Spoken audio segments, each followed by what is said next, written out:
Ladies and gentlemen, Dr. Glenn Whitehouse.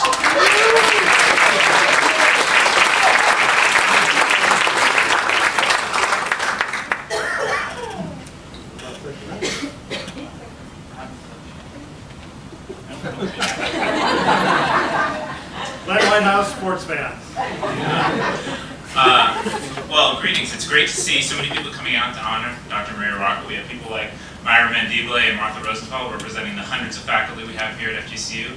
I see Anna and Eleni representing the thousands of students we have here. I have Donna Henry Rontoll representing our millions of administrators. Not everybody could come, unfortunately, tonight. Some folks did have to send their regrets. Molly O'Shannon intended to come. She was scheduled, but she wound up taking incomplete at the last minute. She'll be here at next year's roast. In Gurry, we thought he might come. Apparently, though, he's a little upset because the new parking lot 7 garage has covered up his favorite parking space. I don't know what that means, but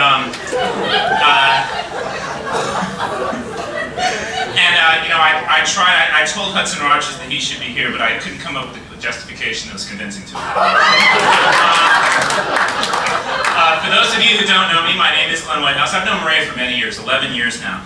When she stepped down as the head of the Communication and Philosophy Department, I agreed to step in and become chair. Now, anytime there's something like that happens, a transition, there's bound to be some changes to the culture of the place. So, just to be out front about all that, I'd like to take this opportunity publicly to announce some changes to communication department policies now that Maria is no longer chair.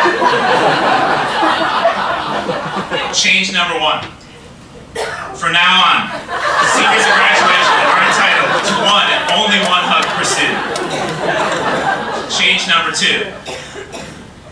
Department meetings will no longer start with guided meditations or readings from the Lorax. Change number 3.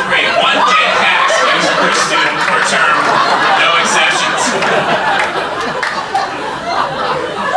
Number 4. Average student assessment results of 4.8 out of 5 will no longer constitute a does not meet expectations assessment for faculty. And finally, students, beginning next term in all communication classes, we will no longer be offering participation points for any classroom comment that begins with the phrase, "my boyfriend."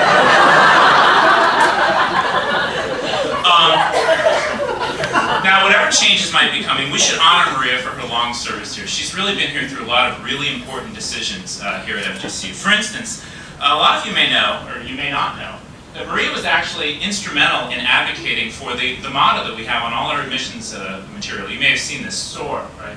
Maria was a big part of advocating for this. She did a lot of work to do this. But I think to appreciate what a good motto SOAR really is, you have to know some of the alternatives. So for the first time tonight, I've been authorized. Didn't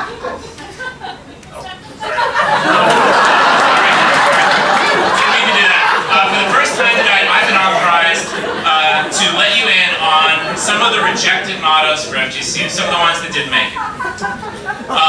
Now, the whole university got involved in coming up with ideas for the new motto, but as you'll see, not all of them really project the image we want. For instance, here's one from the admissions office. FGCU, proud to be your third choice. See, that's just not going to do. Let's see if the athletic department can come up with a better motto. FGCU, all the scandals of a big-time program without the massive.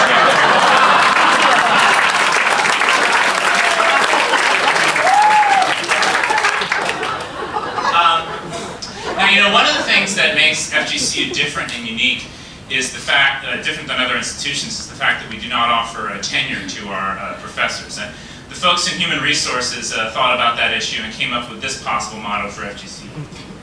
FGCU, what if we had a job search for nobody?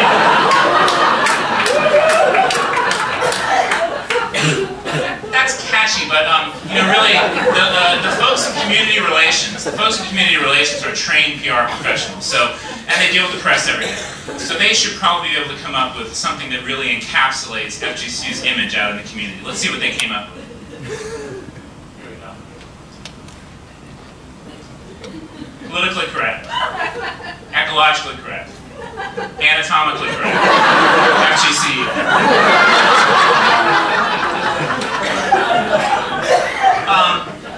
It's not bad.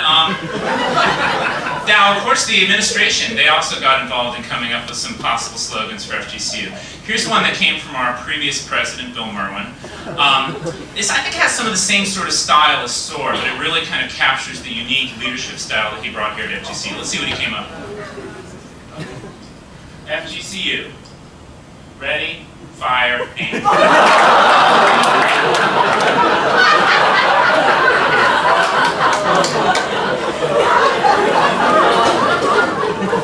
It's catchy, but you know, I think we need something that's probably less tied to an individual. I have, well, you know, except one more. I have another one from a current administrator. Sam, we're going to need to work on the video here. This requires maybe a little bit of now, maybe some of you don't know Hudson Rogers. Hudson Rogers was the Franz Kafka Distinguished Professor of Bureaucratic Studies in the College of Business for many years. Until the administration tapped him to become the administrator in charge of you know, taking care of accreditation requirements and things like that. All chairs know him very well. So he came up with something. What did he come up with? Here we go. Mr. Rogers' neighborhood, FGCU. Can you get the, can you get what the little guy is saying there? Here we go. And the little man who made it say, let me out, I just want to. Did you get that? Did you get that, right?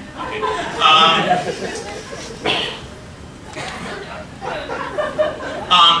Well, we probably want something that's probably more representative of our administration as a whole. So we have something I think that probably works a little bit better. This was something I really think that captures what our administration is about, and I think it might have been inspired by the latest iPhone commercial. Let me see. FGCU, yeah, we've got a vice president.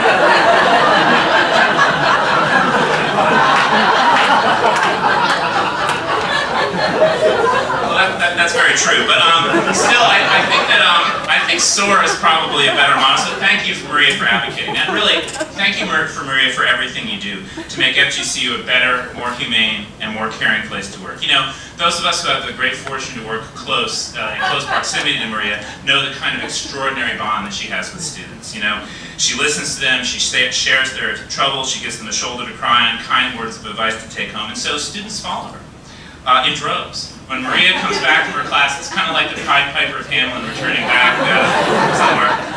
They follow her back from class, they line up outside her door, down the hall, around the corner, down the stairs. I mean, it was the American Idol edition or something. But so Maria, really in recognition of your unofficial role as student counselor, we'd like you to present to you with a little gift. Could you lift that up, Jackson?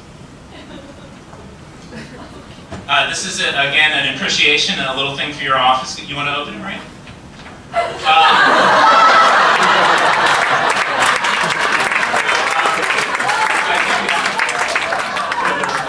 As you can see, it's a ticket taker machine, suitable to be placed outside of Maria's office. It comes with an attractive sign that features the Statue of Liberty from Maria's hometown of New York. And if we just have a second with Sam, we'll put up the inscription. Give me your neurotic, your weeping, your overwhelmed, your troubled students yearning to unload, the wretched breakup, the dying pet, the failing grade. Send these, the desperate tempest tossed to me. I lift their trouble to my golden ear. Please take it over.